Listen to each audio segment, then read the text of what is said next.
This is to be a movie about flying, one of my very favorite subjects. In fact, there's nothing I'd rather talk about, especially during this 50th anniversary year of powered flight. Of course, I like to talk about radio and television, too. They've been mighty good to this country, boy. This is the way I make my living. But what makes that living worthwhile is to get out there in the wild blue yonder in a good airplane with the whole universe waiting for me. Not just because it's a thrill, although it certainly is that, but because I like to think that aviation, as far as it has advanced, and it certainly has come a long way, is still very young.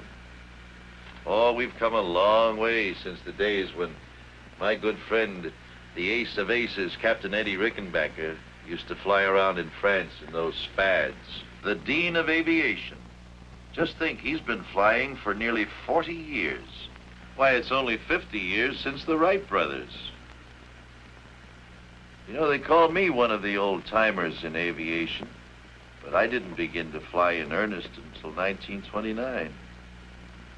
Gosh, that's almost 25 years ago now, isn't it? But you know, I've done more flying in the last 3 years than I did in the first 22. Here, let me show you. I have been commissioned in the Naval Reserve since 1939, but because of an old injury to my legs, the Bureau of Medicine and Surgery wouldn't clear me for military airplane flying until 1950. So it was in 1950, in September, that I got my Navy wings at Pensacola, the happiest day of my life. Since that time, I have qualified as a carrier pilot, as a jet pilot, as a helicopter pilot, and here is the coveted Navy green ticket, the highest instrument rating given to Navy pilots. Of course, I'm very proud of all of these military certificates. But here's one here that makes me very, very, very happy. This is the certificate that Captain Eddie Rickenbacker gave me recently, making me an honorary captain in Eastern Airlines. As I was saying, planes have come a long way in the last 50 years. Here's one very much like the one that the Wright brothers used. Used to make 40 to 50 miles an hour. There's still one or two of these around, too.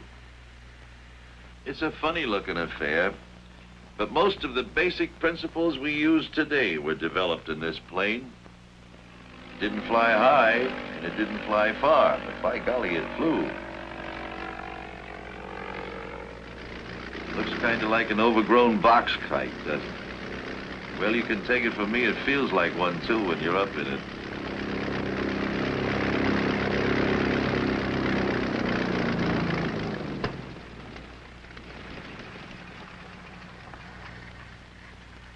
You've heard the expression, flying by the seat of your pants? Well, this is where it came from. Sitting in this old bucket seat right here.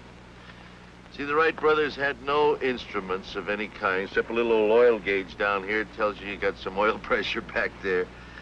And this stick, this column, and this wheel is exactly the same as we have in the big airliners of today. When I push the stick forward, notice that flipper comes down, it pushes the tail up and the nose down. Vice versa this way. Want to drop the right wing, do it this way. Left wing this way. And here are the rudder bars that work the rudders in the tail. You see, the principles were the same then as they are today. No difference. Here is a model of a Spad, the airplane that Captain Eddie Rickenbacker flew in World War I, only 10 or 12 years after the Wright brothers' first flight. It's a shame that it had to be used as a weapon of destruction so soon, but the war brought that on. This is Captain Rickenbacker in the plane he made famous in World War I. These old films show the dashing young skipper of the 94th Squadron leading his boys into a dogfight. The hat and the ring insignia was always present when the fighting was thickest. The wild blue yonder was really wild in those days, when there was just so much wood and canvas between you and the enemy, between you and the ground. Down in flames was the rule rather than the exception. They had no protection. They had no parachutes.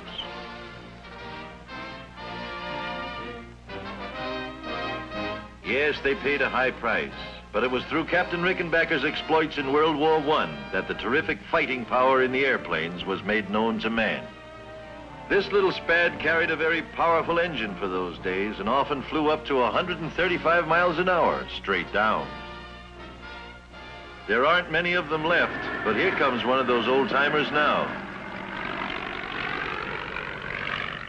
And look who's flying it. It's Captain Eddie, the one and only, Captain Rickenbacker. Hey, wait a minute. I want to get in this scene myself. Hey, Captain Eddie. How's it feel to be at the controls of this old baby again? Well, frankly, it brings back a lot of memories, Arthur. Some good, some not so good, but maybe we had to do it regardless. You know, many a morning I used to sit around up there at 20,000 feet with the sun at my back waiting for the enemy Fokkers to come around. 20,000 feet in that open cockpit? Right. Nowadays, we got heated and pressurized cabins. Didn't you get cold? Oh, how? It sure was. In fact, we had to come down to thaw out. You know, it gets so cold up there. Yes, Arthur, it's a wonderful little ship, in spite of the fact that it's made up of wood and wires and struts and slack and tape, pulled together with all of these wonderful combination of gadgets. In fact, the matter is, the only metal in it, the engine and the machine guns, yes, quite a change. And in 30 years, too. True, and on the other hand, when you take a look at the beautiful Super-Constellation, all metal. One end to the other, aluminum, steel, brass, copper, in fact, every kind of metal known to science is involved in its structure. Just take a look at that Super-Constellation, folks. 114 feet long, with a wingspan of 123 feet. 4 of the latest compounded engines of 3,250 horsepower each. Do you realize how much power that is? Why, each engine has more power than a locomotive. This plane can fly up to around 400 miles an hour, and we are going to take a ride in it. Let's hear what Captain Eddie is saying. Arthur, one of those wheels weighs almost as much as a Spad. By the way, here comes your crew. Oh, hello, Dick. Hi, Dickie boy. Hiya, Captain. How are you? Hello, you. Hello, Captain. Nice to see you. Hello, Captain. Arthur, we're due out of here 2 o'clock. Just 1 hour from now. I'm ready. Well, as long as you fellas are going to do the flying, I might as well go on. Have a good trip. So long, Okay. guys. Thank you, So Captain. long. What a guy. Well, now we're going to take you on a regularly scheduled flight from New York to Miami. Only this time, you're coming up in the cockpit with us, and we're going to show you what goes on behind the scenes. Well, Hugh, how are we fixed? Okay, sir. I'll see you on board. Good. Now, folks, I want you to meet my co-captain for today's trip. This is Captain Dick Merrill. Over 25 years with Eastern Airlines. One of the grandest guys and one of the best pilots who ever lived. I'm sure you know of his exploits as well as I do. To name one, he was the first pilot to fly a commercial flight across the Atlantic and return. What do you say, Captain? I say, Captain, let's check in at crew scheduling and then go look at the weather. Aye, sir, we'll do it.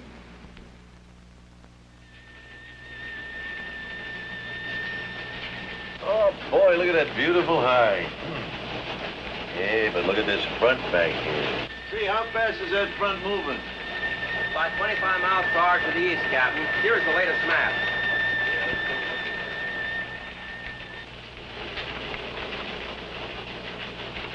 Good. Thanks, Henry. Dick, let's fly down to 22,000. Sounds like a good altitude to me, Arthur. I'll go in and make out the flight plan. Okay. In this room, they get weather reports every hour on the hour from weather stations scattered all over the United States and Canada. Here you are, sir. Hi, Dick. Flight 601, proposed 1400. The dispatcher's office is the central intelligence for all aircraft. They know where every plane is every minute. On this big board, the clerk notes the position of each plane en route, as reported by radio, and the time due at the next checkpoint. We fill out our flight plan with the dispatcher, giving our exact route of flight, the altitude, the amount of fuel, and so forth. A copy of this will be filed with the Government Airways Traffic Control. Here you are, sir. How does that look to you? The dispatcher gives us official clearance, and we're on our way. Everything okay, Hugh? The ship is ready, sir. 88 passengers, Captain. Gross weight 112,000 pounds. Another full load, eh? Thanks, Al. That's what I like to see. Now, for you folks who've never been up on a flight deck before, this is it. The captain and the pilot have the flying controls at their fingertips at all times. While over here, the engineer is very busy with the engine instruments. These are the throttles, just like the accelerators on your car, one for each engine. 2, 3, 4. This is the control column. And with it, you fly the airplane. To the right, to the left, down, up, and here are your rudder pedals down below. The airspeed indicator shows just that, how fast we are going through the air. The altimeter tells us how high we are. This vertical speed indicator tells us our rate of climb or descent. The automatic direction finder? Well, that's just what its name would imply. It points to where we want to go when we tune in a radio station with it. This is the flux gate compass. And this one is the old reliable magnetic compass, just like Columbus had when he came over here. This is the omni-range bearing indicator.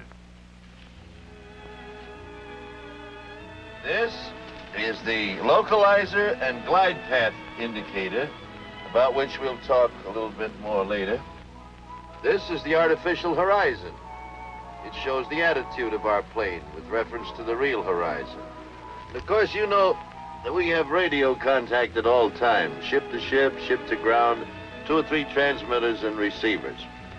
Now, this plane has already been very thoroughly checked by the maintenance department, and during the last hour, it was checked by our own flight engineer, but that's not enough. The pilot and the captain have 1, 2, 3 lists of checks to make before we start down the runway to take off.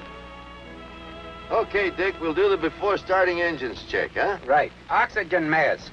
Immediately available. Brake selector. And so on through 39 separate items. Now, you passengers wonder why we sit and wait sometimes at the end of the runway. It is because the captain and the co-pilot and the crew are making these additional last-minute checks. Well, I guess we're ready to wind them up, Dick. Now switch over to intercom and talk to that gentleman outside there by the nose and get ready to start the engines.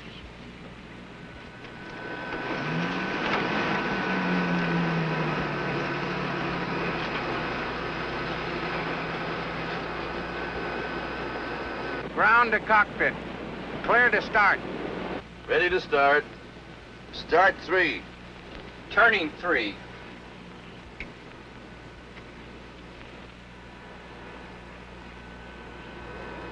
Contact 3.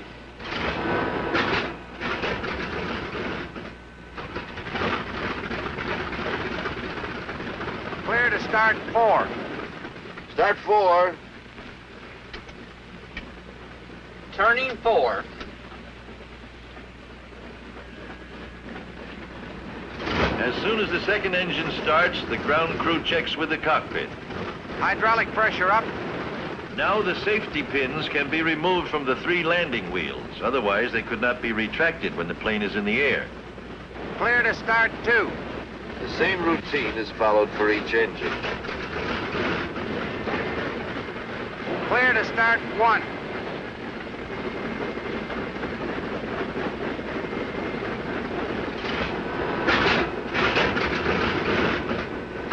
When the engines are all turning, the cockpit team goes through another checklist routine. Okay, Dick, let's do the before taxiing check. Flux gate. Cage. Hydraulic pressure. Okay. Gear pins. 3 pins. After that, he checks by radio with the airport ground control. Idlewild ground control from Eastern Airlines trip 601. Taxiing instructions. Eastern 601, cleared to taxi, cleared to runway 13 right, 13 right, the wind south-southeast 10, altimeter 2997. Get the runway, Arthur. 15. 13 right, right? Right. 13 right, okay. Ready to taxi? Brakes off.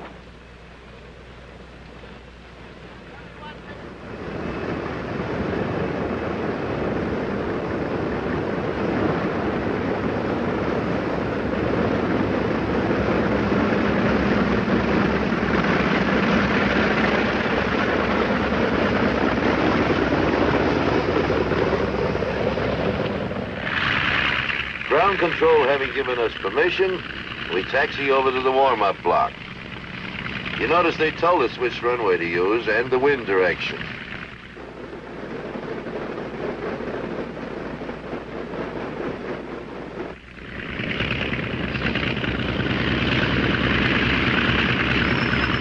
At the warm-up block, we go through the next, or before takeoff check. Trim tabs. Set. Flight instruments. Okay. Fitted heaters. Off. Mixtures. 11 items are checked this time. The last check before the plane leaves the ground. Ready to check mags. Number 1.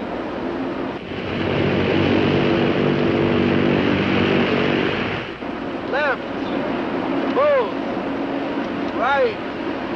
Move. Number 4. And so on until all 4 engines have been run up and checked. We are now ready for takeoff clearance. Idlewild ground control from Eastern 601. Ready for clearance. Roger, Eastern 601, cleared for takeoff. All right, brakes off.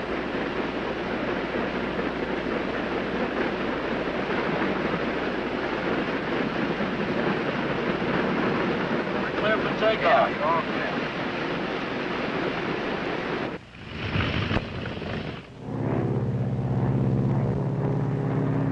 Here we go. Ready for takeoff. Takeoff power. Takeoff power.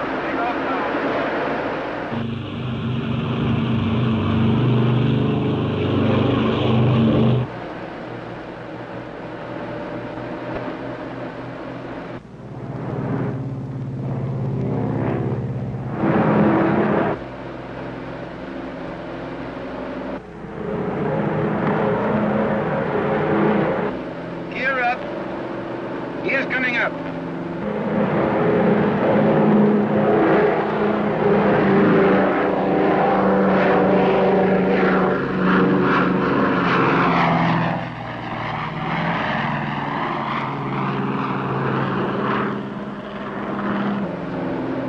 There you are. See how easily she wanted to get off?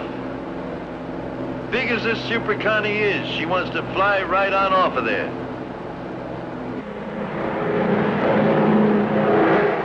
Mito power. Veto power. It's maximum except for takeoff. Flaps up. Flaps coming up. Flaps are extensions of the wing area used to give more lift during the slower speeds of takeoffs and landings. They withdraw in flight for greater speed. Climb power. Climb power.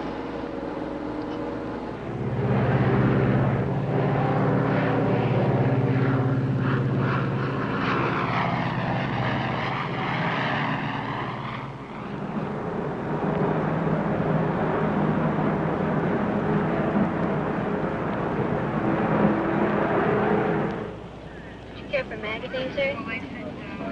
Copy mechanic? Okay, we finish our climb check. Now it's time for a Chesterfield. Dick. I don't smoke, Arthur. Hugh. Okay, thanks. You get down on the deck, you buy 'em by the carton, see? Indubitably. What? Yes, sir. I thought you wouldn't wrap your tongue around that one twice. Building up his par.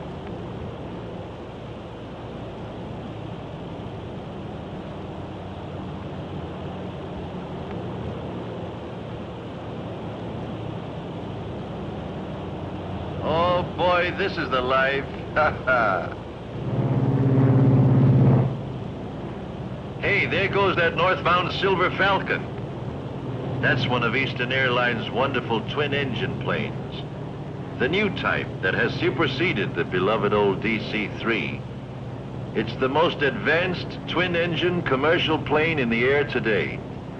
She carries 40 people at a cruising speed of around 300 miles an hour. One of the most comfortable airplanes you could ever ride in. Eastern uses them to pick up passengers from intermediate points to connect with these big super-connies.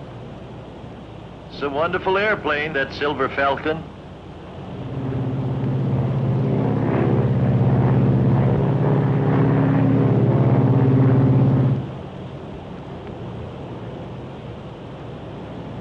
Smells like the girls are getting ready to serve dinner back there.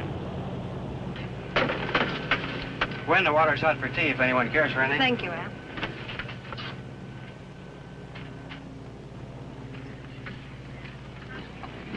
Would you like some dinner, sir? How about you, Helen? Oh, this looks delicious.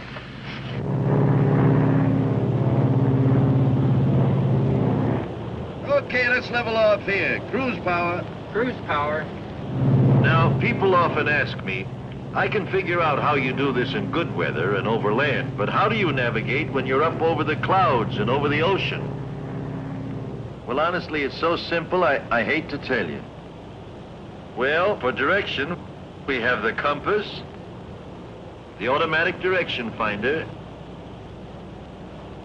and the Omni range receiver. Let me show you how that works. Dick, take over for a minute, will you?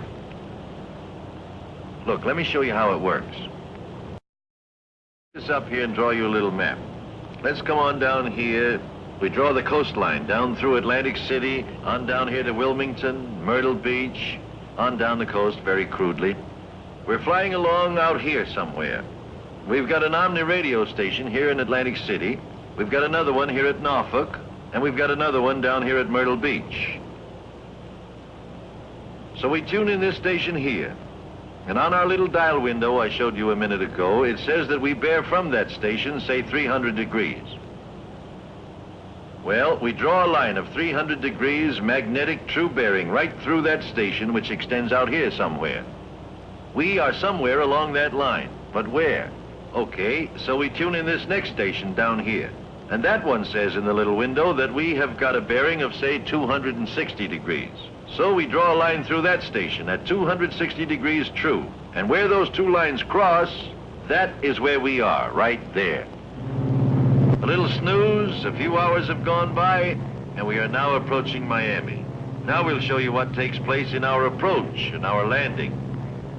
Time for us to start a gradual descent. But first, we have to get clearance to approach. Richard? Miami Tower from Eastern 601, 10 miles north. Eastern 601, 10 miles north at 11. Make left turn in, runway 17, wind south 10, altimeter 2998.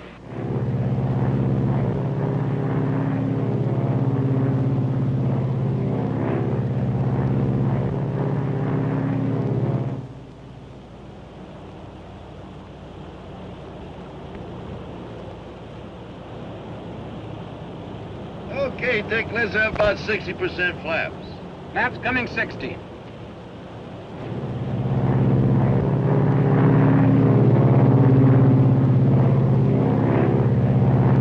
Gear down. Gears coming down.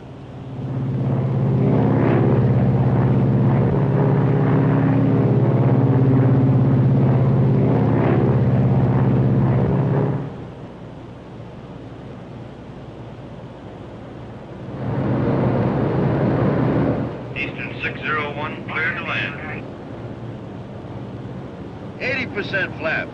Flaps coming 80.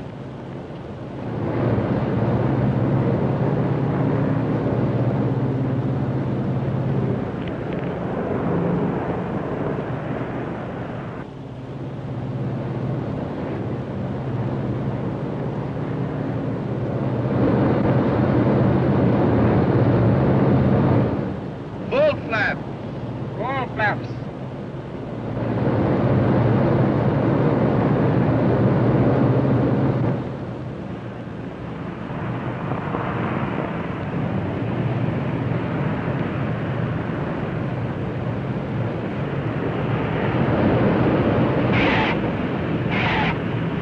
The captain will reverse the pitch of the propellers and push the air forward and just stop the plane.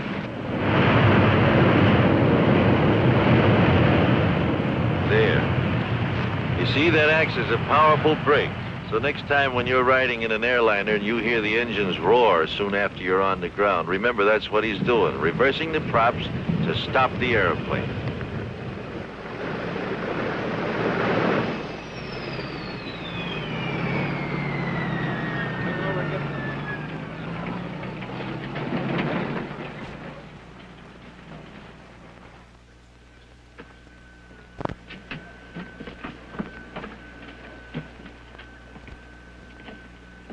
Well, here we are, right on schedule.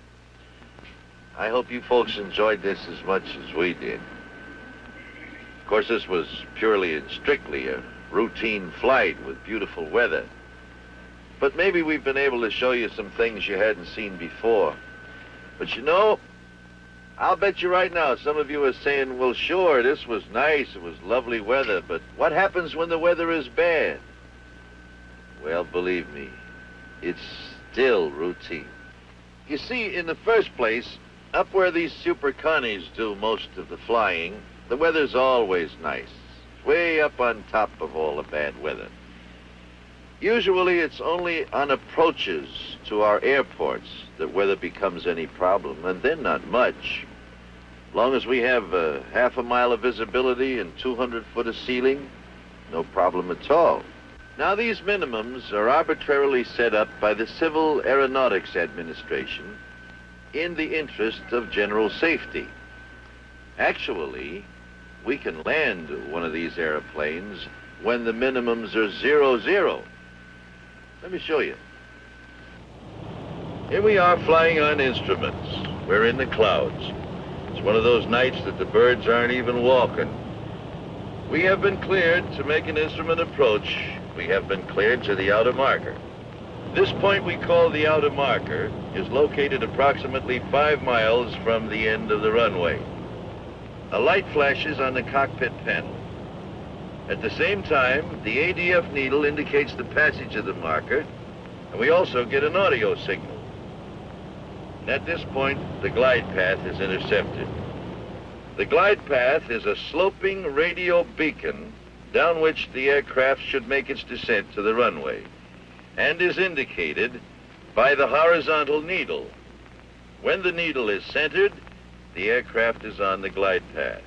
If the needle moves above center, the aircraft is low and must climb back to the path. If the needle is below center, we're high on the glide path. This is a big help in itself. But in addition to the ILS, the Instrument Landing System, we have GCA, that is Ground Control Approach, and that can give additional valuable assistance. Radar monitoring on localizer voice as you approach the outer marker. By means of this radar, the GCA controller sees the approaching plane as a bit of light moving on his scope and can direct it safely to the airport. When the flight has been directed to the approach course, it is turned over to the radar monitor for final approach. Radar to Eastern, you're approaching the ILS course. Turn to a heading of 247, and I'm turning you over to the radar monitor for final approach. This is radar monitor. Etched right on the scope is both glide path and localizer, and any deviation can be detected and measured in feet. You are 4 miles from the end of the runway. 200 feet to the right, of course, but correcting nicely. Your glide path is good.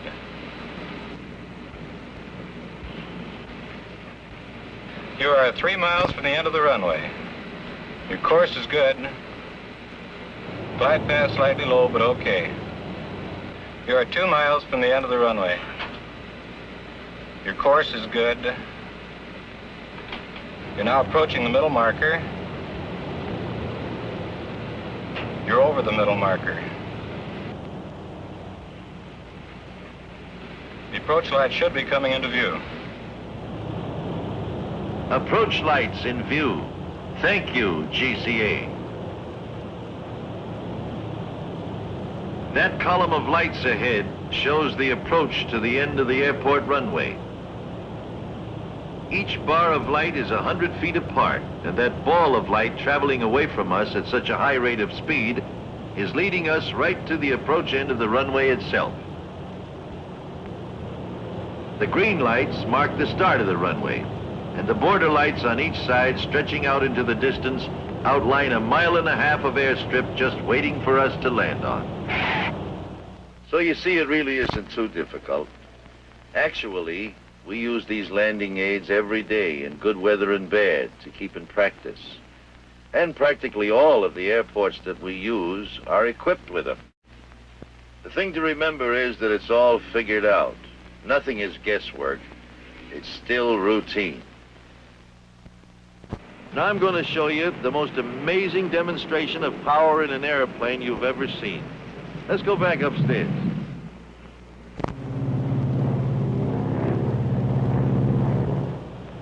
Now watch this. Feather 1. Feather 1.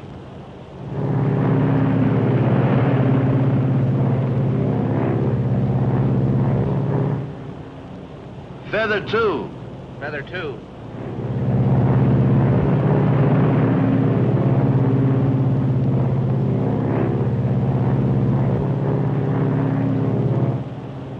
Look at that, on 2 engines. Purring along just like a kitten. You haven't seen anything yet. Feather 3. Feather 3.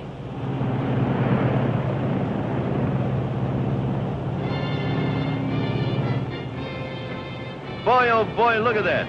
On 1 engine. Going along just as steady as you like. Only a Constellation can do this.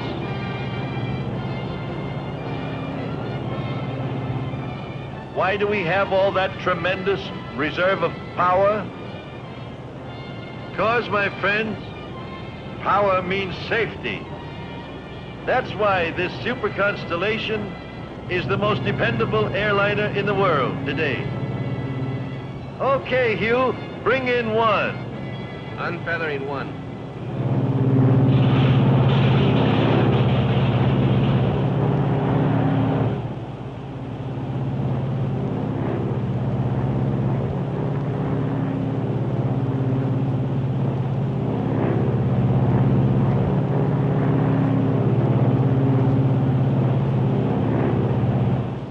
You know, these engines are not only the best that money can buy, but they are maintained by the finest bunch of aviation mechanics in the world, trained for years by Eastern.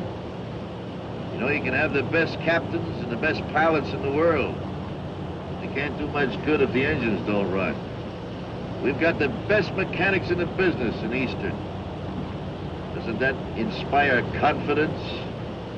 I think it does.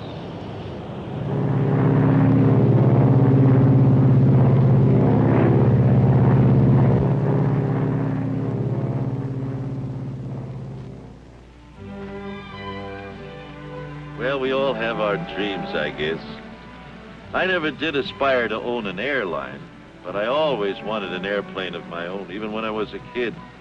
I've got 2 of them now, a DC-3 and an Aviation, and there are thousands of privately owned airplanes all over America today.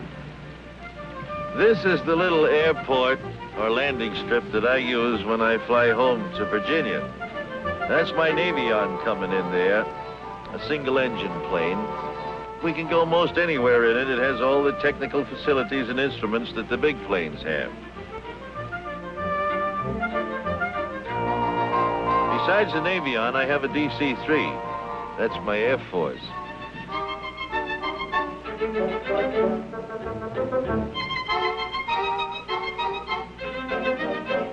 We call this little field the Leesburg International Cow Pasture.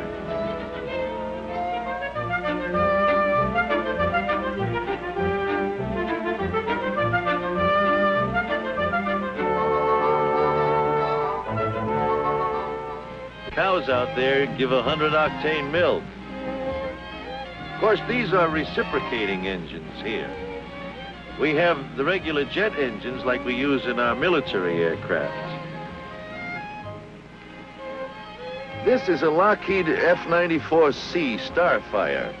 It's an Air Force jet-propelled fighter.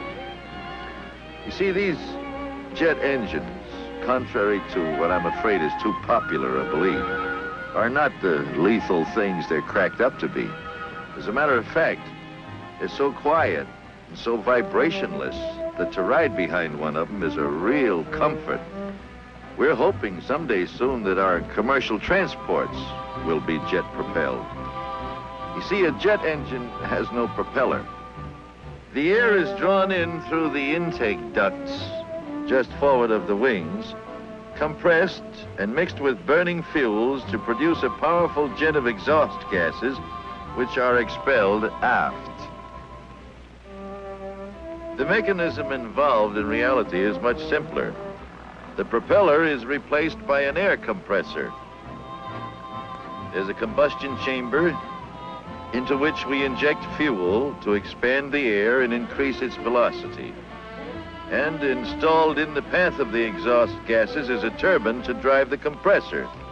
There you have it. This is my friend Tommy Daniels, a member of our Air Forces for 12 years. Tommy is one of the thousands of fine young men who are making a career out of the Air Force, taking advantage of the wonderful training they receive. How do you like it, Tommy? It couldn't be better, Mr. Godfrey. It's really wonderful. Now I'm going to have the pleasure of flying with Tommy today in some very exciting scenes. So, Tommy, what are we going to do? Well, Mr. Godfrey, I'd like to take you through some pull-ups to show you just what this airplane is designed to do in climbing to altitude rapidly. I'm sure you'll enjoy it, but it's just routine flying to us. We do it every day. Now, before we take off, I would like to have your friends take a look at the afterburner in the tail section. It gives this airplane this terrific wallop. Okay, Tommy, we'll do it. This Lockheed Starfire is an all-weather Air Force interceptor. She was designed especially to get off the ground quickly and climb to altitude very quickly in the hope of being able to intercept and stop any enemy bombers that might come over this way. To help her get up there quickly, she was designed with this afterburner in the tail section, which is why this tail section is so much bigger than any other jet you've probably seen. See, there's an auxiliary engine back in here that uses exhaust gases as they pass through and reburn them with greater efficiency, giving additional thrust to the engine. That really is something to watch. It get off quickly and climb to altitude, boy oh boy. I want to show you what I mean, so we're going to fly by first on the regular jet, and so you can see and hear how it performs. And then we're going to fly by with the afterburner on. And you'll hear that, well, you'll see for yourself. You just watch. Okay, Tommy, let her go.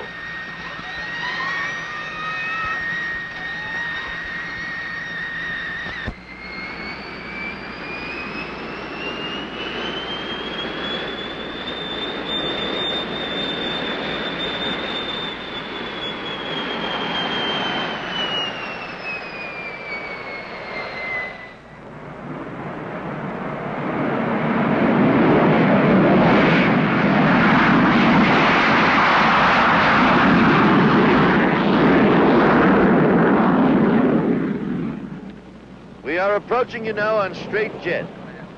Watch our rate of climb.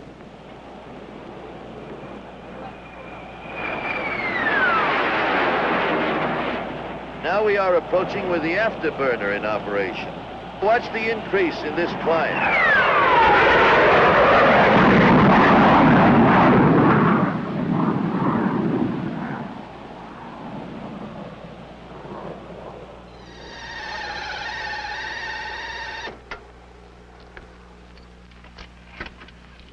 How'd you like it, Mr. Godfrey? Boy, my pants are where my necktie ought to be. But it was wonderful. Gee, what a dive. Woo! That's just a sample of what this airplane can do, Mr. Godfrey. Thank you, Tommy. And this airplane can do much more, as we're going to see. Yes, and here comes the man now who's going to do it. And here is the chief test pilot for Lockheed, my good friend Tony Levick. Hello, Arthur.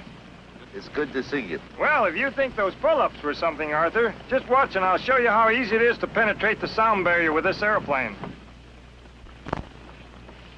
I wasn't with Tony on this flight, but we have a camera specially rigged on the tail to give you a close-up view of what happens when you break the sound barrier. Let me tell you what to watch for. First, notice the deep color of the sky, how much darker it is at 45,000 feet where Tony will start his dive. You are not only far above the clouds, but also above the haze and dust of the lower atmosphere. You are looking at the pure ultraviolet rays of outer space. There's the peel off. Now listen as the sound builds up. Usually, there are two thunderclaps. One when the plane runs away from its sound, and the second when the sound catches up again. Between the two, you are flying faster than the speed of sound, and it is absolutely silent. Now the sound is building up.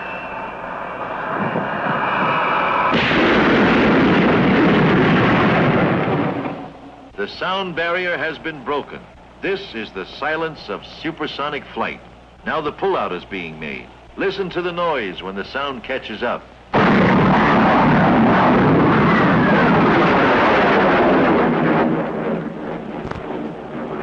Now you folks have just seen some very spectacular flying. But the point I'd like to make to you is this. That as spectacular as it looks, it's not foolhardy, not without purpose. This airplane was built to take that kind of a strain. I'll say it was, Arthur. You know, even when you're flying faster than the speed of sound, this business of flying in our air forces is carefully figured out to the last detail. We take nothing but calculated risks. Calculated risks, you know? Our equipment is the very best. It's built to fly. You wouldn't make dives and pullouts like that with a transport plane. It wasn't built to do that. This kind of an airplane was. Why, we were climbing up out of that dive there at the rate of about 45,000 feet a minute for a few seconds. Even our big bombers, the B-52, the B-47s, they fly so fast, and yet they're built to fly, strong, and have all the bugs been worked out of them. So that really, it isn't something spectacular, this business of flying so fast. It's done every day by personnel that's trained very carefully, by men who are competent to train the youngsters coming along.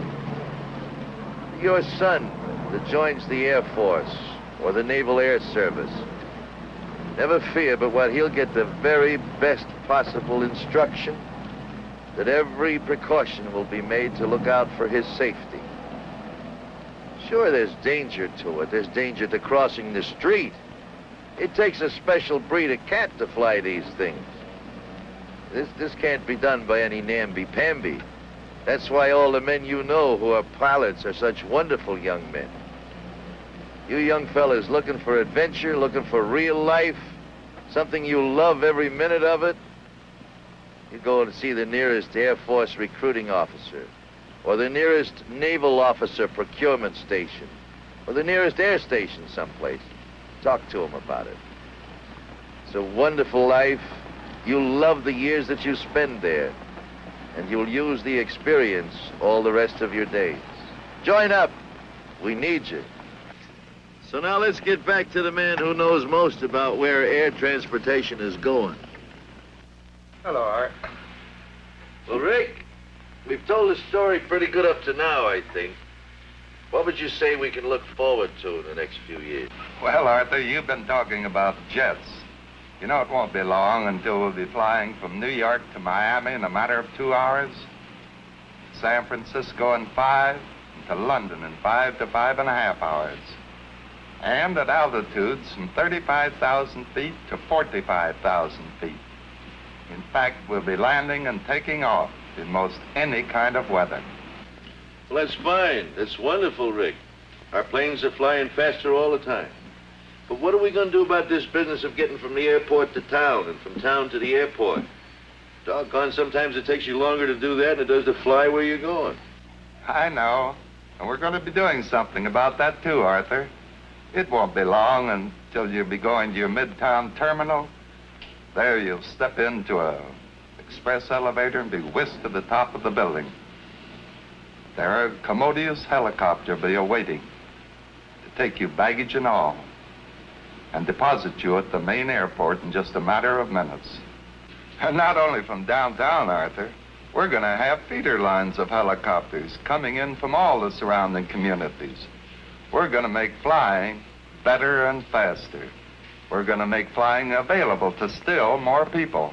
Well, Rick, it's been a lot of fun. A rare privilege and a great honor to do this with you. I've learned a lot, and I hope we've done some good. I'm sure of it, Arthur. Good luck. God bless you always, Captain Godfrey. Thank you, Rick. Well, it was a real nice trip, kid. Captain Dick Merrill, it was a rare privilege to fly with you today. Well, Arthur, I couldn't have been with a better captain. Thank you. Thank you, Gwen and Helen, for a very pleasant trip. And you, Hugh Palmer, the grand flight engineer. Thank you, Al. Thank you, Captain. Grand trip. So remember, when you want to fly anywhere in the world, call Eastern Airlines. If one of our planes doesn't go where you want to go, we'll put you on one that does. And I'll be seeing you, be the good Lord willing.